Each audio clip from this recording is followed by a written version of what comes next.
स्वागत है आपका उत्तराखंड न्यूज बुलेटिन में और मैं हूं आपके साथ सपना पांडे। खबर उत्तरकाशी से है, जहां चार धाम यात्रा शुरू होने से पहले नगर पंचायत गंगोत्री धाम ने पार्किंग और व्हीलचेयर के लिए टेंडर खोले हैं।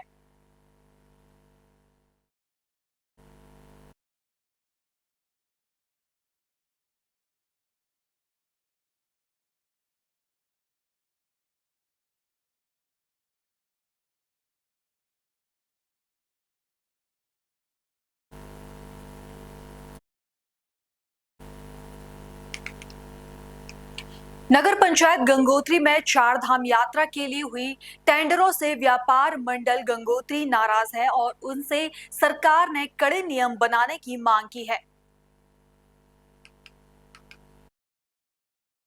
पंचायत गंगोत्री ने टेंडर निकाले व्हीलचेयर और पार्किंग का। जो व्हीलचेयर का था पिछले साल था वो 9,30,000 के लगभग, और इस साल सीधा 27,31,000 रुपये चले गए। और वही पार्किंग की स्थिति है कि जो पिछले साल थी 33 और इस साल चले गए 47,61,000 रुपये। तो हम ये कह रहे हैं प्रशासन से कि ये इतनी बड़ी रकम जो बेरोजगार नवयुवक भर रहे हैं, ये लोग कैसे वहाँ से अर्जन करेंगे कि मतलब यात्रियों को लूटा जाएगा या यात्रियों पे ये अधिभार दिया जाएगा, या आने वाली जो गाड़ियाँ हैं क्या उनका टैक्स वसूली होगी इतनी ज़्यादा, जिससे कि हमारे धाम को प्रमोट न करने की वजह उसको डिमोट कर रहे हैं ये लोग, उसको नीचे कर रहे हैं ये लोग। ये इस तरह की प्रक्रियाओं को बिल्कुल हम लोग विरोध करते हैं कि जिससे हमारे धाम की गरिमा एवं बदनामी न जाए, क्योंकि वो मुख्य गेट पे यही लोग रहते हैं और वहीं से अनावश्यक पैसा लेना शुरू कर देते हैं। तो ये हमारे धाम की बिल्कुल भी अच्छे संदेश नहीं जा रहे हैं विश्व को। तो इसके लिए हम प्रशासन से निवेदन करते हैं कि इस पे बिल्कुल गहन विचार हो और आप नियम जो व्यक्ति डाल रहे हैं उनके ऊपर बहुत कड़ी से कड़ी नियमावली उनको अपना दर्शाएं कि हमारी नियमावली ये है, और उनके ऊपर अपना निगरानी समिति जरूर बैठाएं जो लोगों के साथ दुर्व्यवहार न हो। बस नगर पंचायत गंगोत्री ने गंगोत्री का पार्किंग का टेंडर भी खोला है, और साथ ही साथ उन्होंने व्हील चेयर जो गंगोत्री में पकौड़ा नाले से और VIP पार्किंग तक जो हमारी व्हील चेयर चलती है उसके भी उन्होंने आज टेंडर खोले हैं। लास्ट ईयर 9 लाख कुछ का था और इस बार उन्होंने 27 लाख कुछ का ले गया, यानी तिगुने से ऊपर उसके रेट बढ़ा दिए गए हैं। और जो नगर बस जो पार्किंग का उनका लास्ट ईयर था 33 लाख कुछ था, और इस बार उन्होंने 47,61,000 के लगभग कुछ वो भी चला गया। तो अब कहने का तात्पर्य यह है कि इतनी ज़्यादा ये वृद्धि करते हैं, जबकि 5 से 7% से ज़्यादा तो शायद वृद्धि होती नहीं है, लेकिन बहुत ज़्यादा वृद्धि हो रही है। तो इसमें क्या इसमें जो आने वाले श्रद्धालु है, मुझे लगता है सारा भार तो उन्हीं के ऊपर जाएगा। जिसका आप लास्ट ईयर 100 रुपये ले रहे थे होंगे, इस बार आप 200-250 रुपये लेंगे या तो जो ये अगर इसमें अनियमितताएँ हो रही है या होगी तो उसका जिम्मेदार कौन रहेगा। तो हम ये चाहते हैं कि इसमें जिला स्तर के शासन प्रशासन इसमें संज्ञान ले कि इतना ज़्यादा ये क्यों हो रहा है और किस पे इसका दुष्प्रभाव पड़ेगा। तो इसी का हम ये चाहते हैं कि हम इसका विरोध करते हैं कि इतना ज़्यादा ना हो ये। और बाकी जो जिला पंचायत नगर पंचायत की बहुत ज़्यादा इसमें खामियां हैं, पहले से ही इसको रोकना चाहिए था। अल्टीमेटम देते अपने व्यापार मंडल को व्यवस्थाएं ना बनाकर व्यवस्थाएं बिगाड़ना, ये तो सरासर बहुत ही गलत बात है। और ये टेंडर आप खुद सोचिए ज़रा, 9 लाख से स्टार्ट होते हैं ये टेंडर और आज कहाँ 27 लाख पे जा रहे हैं। तो लगाओ हम लोगों से लेंगे या फिर किससे लेंगे, ये तो अब देखा जाएगा वहाँ पे कि किस चीज़ से, किसके जेब से ये पैसे निकलते हैं, यात्रियों के जेब से निकलते हैं या फिर हमसे टैक्स वसूला जाएगा या फिर उसमें क्या है, ये तो बाकी सरकारी बाद में जवाबदारी होगी ऐसा काम करके। बाकी उनको व्यवस्थाएं देखनी चाहिए। सबसे पहले व्यवस्थाएं माला वाले वहाँ पे अनावश्यक रूप में सैकड़ों की जनसंख्या में आते हैं वो, और वहाँ पे पूरा गंदगी, दारू की बोतलें इधर उधर फेंक के, और कोई व्यवस्था नहीं है। सफाई भी हम लोग जो है, हम जो स्थानीय लोग हैं, हमारी जवाबदारी होती है उसमें सफाई की भी। हम लोग बोरे भर भर के वहाँ पे शराब की खाली बोतलें इकट्ठा करते हैं। लो यही पैसा मैं तो बोल रहा हूँ सदुपयोग में लगाए, नगर पंचायत इस पैसे को सदुपयोग में लगाए, ना कि जो है अपना ही भंडार भरे। खबर पौड़ी पौड़ी से है, जहां बीजेपी विधायक राजकुमार पोरी इन दिनों लगातार विवादों में बने हुए हैं। हाल ही में सीएम धामी की प्रेस कॉन्फ्रेंस में राजकुमार पोरी गहरी नींद में सोते हुए दिखे थे। अब उनका एक विवादित बयान सोशल मीडिया पर वायरल हो रहा है, जिसमें राजकुमार पोरी ये कहते दिख रहे हैं कि अंग्रेज 2-4 साल और भारत में रहते तो पौड़ी का विकास भी अच्छी तरह से हो जाता।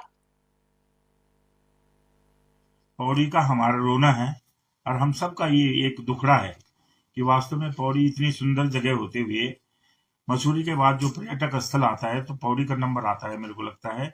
और मैं समझता हूँ कि अगर अंग्रेज 2-4 साल और रहते तो पौड़ी का भी वो विकास करके चले जाते। अगली खबर देहरादून से है, जहां विधानसभा अध्यक्ष रितु खंडूरी भूषण ने विधानसभा में अंतरराष्ट्रीय संसदीय अध्ययन शोध और प्रशिक्षण संस्थान के प्रतीक चिन्ह का विधिवत लोकार्पण किया। इस अवसर पर विधानसभा के अधिकारी और कर्मचारीगण उपस्थित रहे।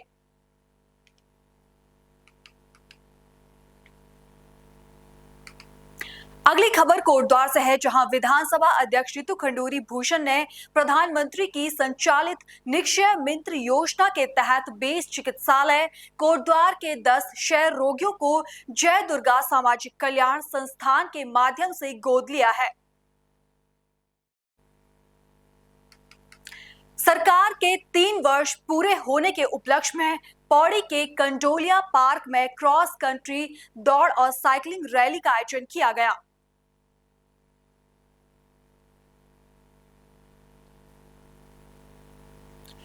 कार्यक्रम में स्थानीय विधायक राजकुमार पोरी ने मुख्य अतिथि के रूप में प्रतिभाग किया। उन्होंने क्रॉस कंट्री दौड़ और साइकिलिंग रैली को हरी झंडी दिखाकर रवाना किया।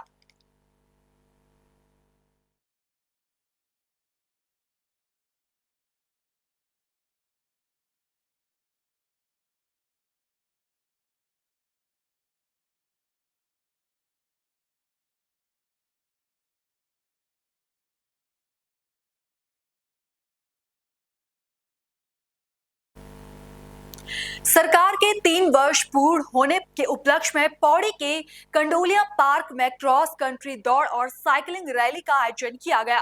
कार्यक्रम में स्थानीय विधायक राजकुमार पोरी ने मुख्य अतिथि के रूप में प्रतिभाग किया। कि सरकार के 3 साल 23 मार्च को पूरा हुआ और उसी उपलक्ष्य में हम लोग अपने जनपद में 22 मार्च से लेके 30 मार्च तक डिफरेंट स्थानों पे अलग अलग कार्यक्रम हम लोग कर रहे हैं। और इसमें हमारा 23 मार्च को रामलीला ग्राउंड में मुख्य कार्यक्रम था। इसके अलावा हम लोग जो छहों विधानसभाएं हमारी यहाँ पे है पौड़ी जनपद में, उसमें हम सभी विधानसभाओं में बड़े बृहद स्तर पर कार्यक्रम आयोजित कर रहे हैं। और इसी क्रम में आज यहाँ पे हम लोग पौड़ी में खेल गतिविधियों के कार्यक्रम कर रहे हैं। इसमें हमने यहाँ पे विभिन्न श्रेणी के बच्चों की दौड़ प्रतियोगिताएं कराई हैं और साथ में हमने यहाँ पे माउंटेन बाइकिंग की प्रतियोगिता भी हम लोग यहाँ पे करा रहे हैं। इसके बाद हमारे यहाँ पे फुटबॉल प्रतियोगिता भी है। इसके अलावा हमने खेल के संबंध में 23 तारीख को कोटद्वार में भी हमने वहाँ पे डिफरेंट आयु वर्ग के लोगों को रन कराया था। तो इसी क्रम में ये सब प्रतियोगिताएँ हो रही है और इसके अलावा ब्लॉक स्तर पर भी डिफरेंट कार्यक्रम हम लोग कर रहे हैं। आज का जो कार्यक्रम है स्पोर्ट्स से जुड़ा हुआ, साइकिलिंग है, दौड़ है और इसके बाद थोड़ी देर में फुटबॉल भी शुरू होने वाला है। ये सारे कार्यक्रम जो है प्रदेश के 3 साल पूरे होने के अवसर पर उपलक्ष्य में इनका आयोजन किया जा रहा है। और ये वास्तव में बच्चों के लिए एक बहुत बड़ा प्लेटफॉर्म है कि नए बच्चे में इसमें प्रतिभाग करते हैं, पुरानों के साथ भी उनको मिलने का सौभाग्य मिलता है। तो ये अच्छा कार्यक्रम है। इसी तरह के कार्यक्रम निश्चित रूप से होने चाहिए ताकि बच्चों को खेल में इंटरेस्ट हो और बच्चों को प्रतिभाग करने का अवसर मिलता रहे। उत्तराखंड के मुख्यमंत्री पुष्कर सिंह धामी ने पूर्व केंद्रीय मंत्री डॉक्टर देवेंद्र प्रधान के निधन पर ओडिशा स्थित उनके आवास पर पहुंचकर शोक संवेदनाएं व्यक्त की।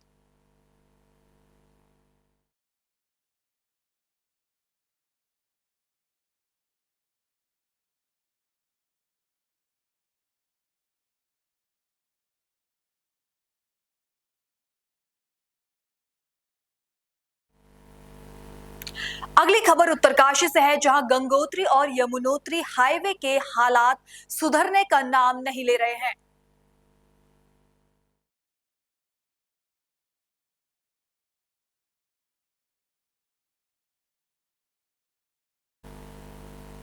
जगह जगह पर मलबे के ढेर अब तक बने हुए हैं। बड़कोट में पार्किंग की व्यवस्था अब तक नहीं हो पाई है। वहीं गंगोत्री नेशनल मार्ग में बंदरकोट रतूड़ी सेरा के पास पहाड़ी का टूटना लगातार जारी रहता है, जिससे यात्रा के दौरान यात्रियों की काफी दिक्कत हो सकती है। यात्रा शुरू होने वाली होती है, क्योंकि कई गरीब लोग ऐसे हैं जिनकी आर्थिकी चार धाम यात्रा पर ही निर्भर करती है। लेकिन मौजूदा कुछ पिछले वर्ष भी आप सब पत्रकार लोग जानते हैं कि पिछले वर्ष इस यात्रा का क्या हाल हुआ था। चार धाम यात्रा को धामी सरकार के द्वारा फेल किया गया था और इस वर्ष भी उत्तराखंड सरकार के द्वारा इस चार धाम यात्रा को फेल करने की साजिश चल रही है। आप इस बात को समझिए कि आज से 1 महीने बाद यात्रा शुरू होनी है, पर गंगोरी से लेके और गंगोत्री तक की सड़कों के बहुत बुरे हालत है। जगह जगह से सड़कें टूटी हुई हैं। जहां मलबा गिरा हुआ है वहां मलबा उठाने का नाम तक 1 साल से नहीं लिया जा रहा है। बंदरकोट और रतूड़ी सेरा की स्थिति आप जानते हैं कि 1 साल पहले जो मलबा गिरा था वो मलबा आज तक नहीं हट पाया है। आप सोच सकते हैं कि ये सरकार और ये प्रशासन यात्रा को लेकर बिल्कुल भी सचेत नहीं है। इस बात को हमको और आपको समझने की जरूरत है कि सुचारू रूप से चाहे पानी की व्यवस्था हो, चाहे यातायात की व्यवस्था हो, चाहे पार्किंग की व्यवस्था हो, इन सभी चीजों पर सरकार का कोई ध्यान नहीं है और ये भाजपा के कार्यक्रमों को करवाने में लीन हो रखे हैं। ऑनलाइन पंजीकरण शुरू कर दिया है, जिसमें अभी तक लगभग 6 लाख का आंकड़ा सरकार दिखा रही, लेकिन अगर हम बात करें अपने संगठनों के माध्यम से जो हमें सूचनाएं मिल रही हैं वो लगभग 2.25 से 2.5 लाख के बीच ये आंकड़ा है, क्योंकि सरकार का आंकड़ा है जो वो एक ही व्यक्ति को चारों धाम में वो जोड़ती है, जिससे वो 4 गुना दिखाई देता है। और सबसे बड़ी जो समस्या इस समय चार धाम में ऑनलाइन पंजीकरण में है वो हमारे ग्रुप टूर्स हैं, जो ट्रैवल एजेंट्स हैं, टूर ऑपरेटर्स हैं, उनको सभी यात्रियों से उनका आधार जो लिंक्ड इस समय किया गया उनके OTP मंगवाना बहुत ही मुश्किल काम है, क्योंकि जो आधार लिंक्ड है उसका मोबाइल जो लिंक्ड है आधार से, उसमें कोई भी बैंक फ्रॉड होने की आशंका बनी हुई रहती है, जिससे टूर ट्रैवल एजेंट्स को अपने बुकिंग्स अपने पैकेज बनाने में काफ़ी दिक्कत हो रही है। हालांकि जो व्यक्तिगत यात्री हैं, सिंगल टूरिस्ट हैं या घर में बैठे हैं, उनके लिए ये पंजीकरण ठीक है, लेकिन अधिकांशतः इसमें काफ़ी दिक्कतें आ रही हैं। और सरकार की जो धरातल पर यात्रा व्यवस्थाएं हैं उसमें सड़क, मैं गंगोत्री राष्ट्रीय राजमार्ग की बात करूं तो हमारे उत्तरकाशी से लेकर गंगोत्री तक इस समय सड़क की बहुत ही बुरे हालात हैं। पूरा ज्ञानसू क्षेत्र हो, नगर का क्षेत्र हो, खासतौर पर पालिका जो एरिया है वहाँ पर सड़क बहुत ही इतने ज़्यादा गड्ढे हैं, नालियाँ चौकड हैं, तो इनको सुधार की आवश्यकता है। BRO को काम करने की ज़रूरत है और जगह जगह जहाँ पर भी लैंडस्लाइड जोन है, जैसे बंदरकोट हो गया, अपना रतूड़ी सेरा वाला एरिया हो गया, वहाँ पर भी अभी काफ़ी सड़क पर मलबा किनारे गिरा हुआ है, उनको हटाने की ज़रूरत है। और आने वाले समय में चारधाम यात्रा अच्छी चले, इन्हीं सब चीज़ों के लिए हम लगातार सरकार से और प्रशासन के समक्ष बातें रखते हैं। और सभी अब आने वाली चारधाम यात्रा के लिए सभी होटल व्यवसायी, पर्यटन व्यवसायी अपनी यात्रा तैयारी में लग चुके हैं और हम सभी यात्रियों के स्वागत के लिए तैयार हैं। तो सरकार से हम ये अपेक्षा करते हैं कि जो रजिस्ट्रेशन जो अभी यात्रा के लिए हुए हैं ये ऑनलाइन ऑफलाइन दोनों हो और इस अनलिमिटेड हो। इसके लिमिट के चक्कर में क्या होता है कि कई लोग जो घर से निकलते हैं 10-10, 15-15 दिन तक लोगों को इंतजार करना पड़ता है रजिस्ट्रेशन के लिए, तो ये अनलिमिटेड हो। और धामों में व्यवस्थाएं जो है, जो रोडें जो है अभी जो है अनकम्प्लीट है, बीच में कई जगह गड्ढे हैं। अभी अपना इधर गंगोत्री साइड में डबरानी गंगनानी की तरफ जो अभी काफ़ी रोड जो है बहुत दिक्कत है, ग्लेशियर आ चुके हैं, उनकी सफाई नहीं हुई अभी, तो उस पर सरकार जल्दी से जल्दी, क्योंकि समय अब कम बच चुका है, सरकार अभी तक जो है कुछ नहीं कर रही है। अभी तक वहाँ पे कोई डोजर इतना सफाई करने वाला, पेंटिंग वेंटिंग का कोई कार्य नहीं हुआ। गंगोत्री धाम में हम लोगों को बहुत दिक्कत होती है पार्किंग की सुविधा के कारण। पार्किंग में जो है वहाँ पे व्यवस्था सही नहीं है। अनावश्यक जो फेरी वाले आते हैं देश के कोने कोने से लूटने के लिए, वहाँ पे जो है नकली माल, नकली शिलाजीत, हिंग वगैरह ये बेच करके यात्रियों को परेशान करते हैं। उस मामले में भी हम सरकार से ये प्रार्थना करेंगे कि उन लोगों को भी जो है वहाँ पे न आने दिया जाए। और जो व्हील चेयर आज तक जो है व्हील चेयर, गंगोत्री में एक नया प्रकरण है, गंगोत्री में व्हील चेयर चलाई जाती है और उसका टेंडर लगाया जाता है सरकार के द्वारा, जबकि देश के किसी भी कोने में व्हील चेयर एक सेवा का भाव होता है कि अपंग या कोई बीमार आदमी की उसकी सेवा के लिए किया जाता है, लेकिन वहाँ पे इसका टेंडर लिया जाता है और लाखों रुपए है यात्रियों से जो है लूटे जाते हैं। तो इसको जो है बंद कर देना चाहिए। सरकार से हम यही अपेक्षा करते हैं कि धाम की सुरक्षा के लिए और धाम के बदनामी से बचने के लिए उसको जो है सही ढंग से क्रियान्वित किया जाए। खबरों का सिलसिला आगे भी जारी है, फिलहाल लेते हैं एक छोटा सा ब्रेक।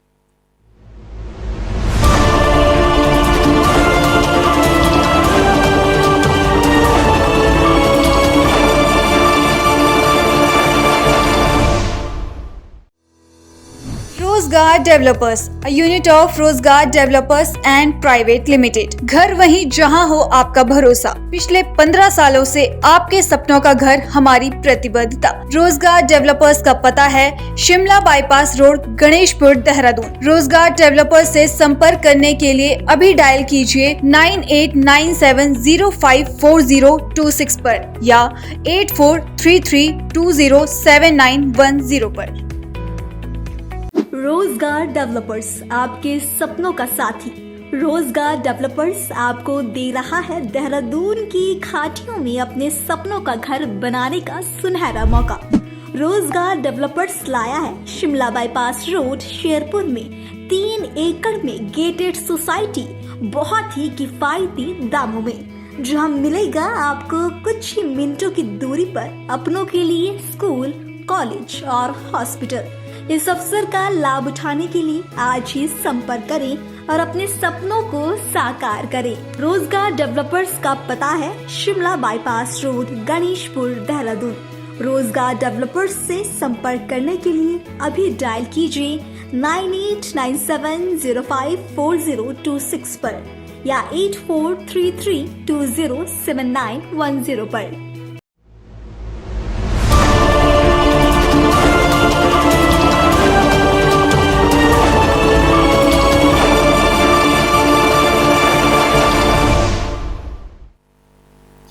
ब्रेक के बाद आपका फिर से स्वागत है।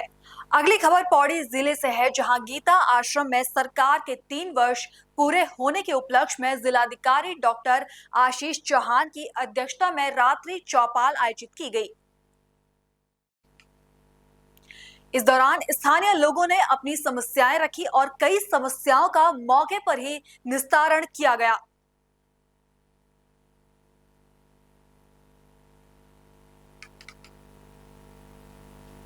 खबर देहरादून से है, जहां उत्तराखंड महिला कांग्रेस की अध्यक्ष ज्योति रौतेला के नेतृत्व में सैकड़ों महिलाओं ने आज बीजेपी सरकार के खिलाफ सीएम आवास कूच किया। इस मौके पर उत्तराखंड के अलग अलग जिलों में महिला कांग्रेस की पदाधिकारी और कार्यकर्ता देहरादून पहुंचे। इस दौरान महिला कांग्रेस की अध्यक्ष ज्योति रौतेला ने कहा कि जिस प्रकार से राज्य में महिलाओं पर अत्याचार हो रहे हैं उसके खिलाफ उनका प्रदर्शन है और कुंभकर्ण को इसीलिए दिखाया गया है ताकि सरकार अपनी नींद से जाग सके। जिस तरीके से प्रदेश में महिलाओं के प्रति अपराध बढ़ रहे हैं, और अगर मैं एनसीआरबी के डेटा की बात करूं तो 9 हिमालयी राज्यों में उत्तराखंड प्रथम स्थान पर है, जहां पर महिलाओं का रेप से लेकर के मॉलेस्टेशन के जो केसेस है वो बढ़ रहे हैं। आपके समक्ष अंकिता भंडारी का एक ऐसा कृत्य सामने आया था जिसने देवभूमि की साख को पूरे विश्व में शर्मसार करने का कार्य किया था। आज अंकिता भंडारी की मां हर दिन वीडियो जारी करके वीआईपी का नाम उजागर कर रही है, लेकिन धामी सरकार अपने कानों में रुई डाल के बैठी हुई है। इसी क्रम में आपको याद होगा कि मोदी जी ने जो है सदन में महिला आरक्षण बिल पास तो कर दिया, लेकिन वो महज एक महिलाओं की आंखों में धूल झोंकने का कार्य कर दिया, क्योंकि ना वो बिल 2027 में पास हो सकता, लागू हो सकता है, ना 29 में लागू हो सकता है, क्योंकि उसके पीछे कई लीगल रीजन है। तो हम यहाँ पे मोदी सरकार को ये याद दिलाने आए हैं कि इस देश की जो महिलाएं हैं, अब आप उन्हें उनकी अपने हाथ की कठपुतली नहीं बना सकते। अगर महिला आरक्षण बिल आपको देना है, जिसको आपने चुनाव में बहुत जो है लुभाने का कार्य किया है, तो आज दीजिए, अभी दीजिए, नहीं तो पूरे देश की जो है महिला कांग्रेस और कांग्रेस की जो नेत्रियां हैं वो सड़कों पर आपसे इस मांग के लिए उतरेंगी। एक मैसेज है इस प्रदेश के लोगों के द्वारा कि सरकार 8 साल हो गए आपको सत्ता में, अब तो जाग जाइए, कुंभकर्ण नींद मत सोइए। इस प्रदेश के लोगों के जो मुद्दे हैं उन पे काम करना शुरू करिए। आपने सत्ता हासिल कर लिया, सरकार में हो गए, 8 साल आपको हो गए, लेकिन आज प्रदेश का युवा रोजगार मांग रहे हैं, महिलाएं अपने लिए सुरक्षा मांग रही है, महंगाई कम करने की बात चाह रहे हैं, स्वास्थ्य सुविधाएं नहीं है और सरकार इस पर कोई बात नहीं कर रही है। युवाओं के पास रोजगार नहीं है, स्वास्थ्य सुविधाएं नहीं है, महंगाई लगातार बढ़ रही है और जो सरकार है वो कुंभकर्णी नींद 8 साल में सो रही है। वो बेमिसाल 3 साल बेमिसाल का नारा दे रही है, लेकिन जो इस प्रदेश के लोग हैं वो बेहाल है, उनके पास रोजगार नहीं है, महंगाई बहुत बढ़ी हुई है, महिलाएं सुरक्षित नहीं है। और हम चाहते हैं कि जो मोदी जी ने 33% महिला बिल पास करा उसको लागू करने का काम करें, लोगों को बेवकूफ बनाना बंद करें और इन सब मुद्दों को लेकर हम आज ये प्रदर्शन कर रहे हैं। फिलहाल उत्तराखंड न्यूज बुलेटिन में इतना ही। देश और दुनिया की बाकी तमाम खबरें देखने के लिए बने रहिए पल्स 24 न्यूज के साथ। नमस्कार।